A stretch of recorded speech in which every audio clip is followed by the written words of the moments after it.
آیا په رښتیا هم احمد مسعود د طالبانو د واکمنۍ پر مهال کابل ته راغلی دی؟ آیا دا خبر په رښتیا ده چې احمد مسعود راغلی دی او که نه؟ د باور ټي وي چینل سره بشپړ معلومات وګورئ او د نورو تازه خبرونو لپاره په درنښت سره باور ټي وي چینل هم سبسکرایب کړئ.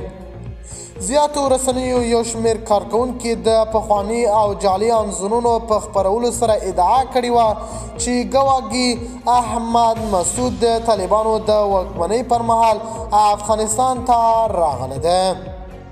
د ټولنیزو رسنیو دغه عکسونه خپاره کړل چې د طالبانو دفاع وزیر ملا یعقوب مجاهد او نورو قومندانانو سره احمد مسعود خاصه لیدنه کړې ده.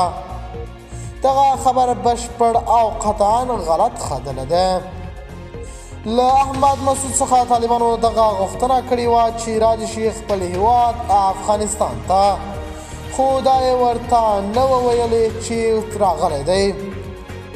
ښاغلي ولسمشر محمد اشرف غني هم ډېر خبرونه خپاره شول چې ګواکې د طالبانو حکومت پر مهال افغانستان ته راستون شوی.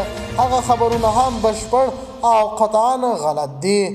ښاغلي ولسمشر محمد اشرف غني دومره ویلي وه که په افغانستان کې ټاکنې وشي او د ولس د خوښۍ حکومت رامنځته شي نو زه به درشم خپل هیواد افغانستان ته. خو احمد مسعود کوم نه شرط ټاکلی او نه هم کوم څه ویلي دي. د باور ټي وي چینل درنو لیدونکو دا و زموږ ته د مهال چمتو کړی خبر.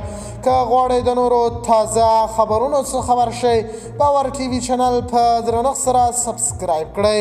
د الله په امان تر بیا آخر چارې.